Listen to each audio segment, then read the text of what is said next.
Avukanyi turabandanya kandi ikiganiro kigira gatatu ku bijanye na Musa.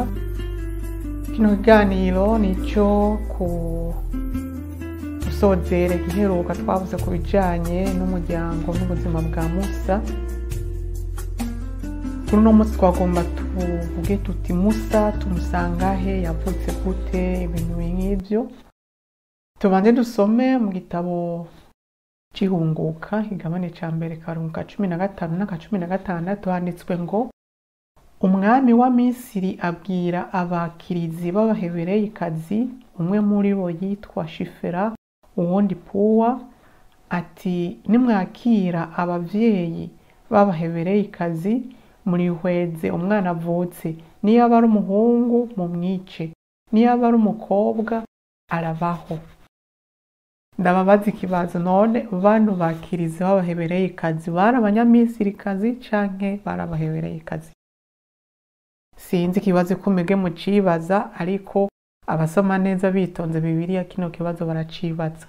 Ndagerageza kubaha inyishu idufasha no kubona akaranga ka Musa n'ingene guhera mu ntango Imana yariko iramutegura ubutumwa azohava arangura.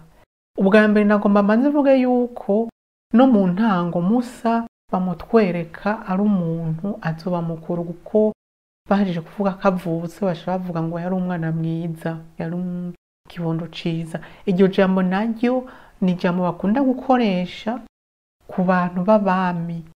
Yego Musa ntazoba umwami ngatware ibihugu, ariko bamutwereka yuko aravutse azobamwo ikintu gikomeye nka kurya kw'abami bavamwo abantu bazotwara ibihugu n'ibihugu. Ariko reka tugaruke kuri bano bakirizi b'abahebereyikazi. Abavyeyi bafashije mu kwakira abahebereyikazi batubwira, uravye neza usanga atari abahebereyikazi. Kubera ko Farawoni yari yabahaye itegeko ryo kwica abana bakivuka, ntiyari gushobora kuri iryo tegeko abahebereyikazi.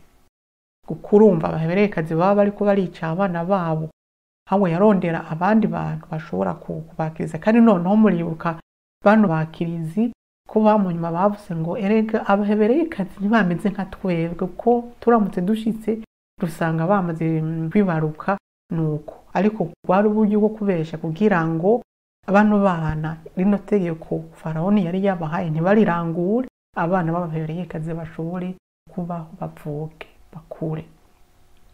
Ariko ico shaka kuvuga ni ico shaka kuvuga nuko mu nyuma Bibiliya itubwira ngo kubera ko bakoze ico gikorwa ciza, batinye Imana irabahezagira ibaha imigisha myinshi. Ijambo naryo bakoresha mu gutinya Imana musomye mu bwuzure no mu bwuzure bushaya turazisangamwo, ariko nibo bantu ba mbere bitiriwe rino jambo gutinya Imana. Ica kabiri ni irya mbere muri kino gitabo co guhunguka ijambo Imana ribonetse, rikaboneka riri kumwe rifatanye n'abantu bitwa yuko ari abanyamahanga, ari abapagani. Dufatiye yuko kuri Isirayeli abatari abanyisirayeli bose n'abapagani n'abanyamahanga. Abantu rero batinya Imana ba mbere babonetse, no mu nyuma zogenda baboneka nabo bakirizi bafasha b'abahebereyikazi bemeye no kuheba ubuzima bwabo, kuko Farawoni yabimenye ari kubice nabo nyene kugira ngo bafashe bano bavyeyi k'abana babo bavutse babanyegeza bashobore gukura. Gutyo na Musa akaba yavukiye muri uko kuntu bitanze. Ijambo naryo gutinya Imana, kubaha Imana rirakomeye kuko risigura abantu atari abanya-Isirayeli, abantu badasenga Imana ya Isirayeli, ariko bafise umutima mwiza wo gukora ibintu vyiza bingana canke imbere bisumba n'ivyo abanyisirayeli bakora. Rino jambo ni ryiza cane, kuvuga naho bo bemera yuko iciza kiri wabo gusa ari bo beza Imana yatoye, barashobora gusanga abandi bantu bafise umutima mwiza bakora ibintu vyiza kandi atari abanyisirayeli bikwiye gushimirwa. Bano bantu n'abambere abantu ba mbere biswe gutyo ni bano banyamisirikazi, kugira ngo bitwereke yuko no mu nyuma n'abandi bose bazoshima kwiyegereza iyo Mana ya Isirayeli, bazokorera n'ibyiza abanyisirayeli, bavuga bati hariho abandi bantu ba mbere bakoreye Imana, gutyo igihugu cy'Isirayeli kirabaho. Mwibuke n'igihe abanyisirayeli bariko barahamwa bahaga ubwoko bwabo nko mu kinjana duheruka gusozera, abantu bose babafashije nabo nyene babashira muri uno mugwi.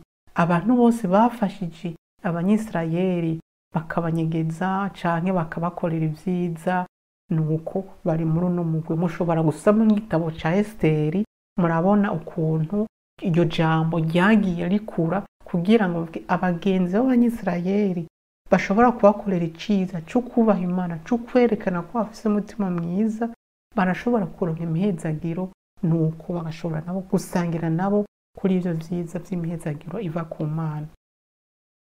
Ico naco kirakomeye kubera ko nyimba Isirayeli yitwa ngo yaratowe n'Imana, kandi bakaba bemeza ati nta kindi gihugu kiriho Imana yakunze kimeze nkatwe, nta yindi Mana iriho ingana nkatwe, ariko bakaba bemera yuko n'abandi banyamahanga bashobora gukora ivyiza, ni intango bukebuke yuko n'abandi mu nyuma bazohava binjira muri uwo muryango.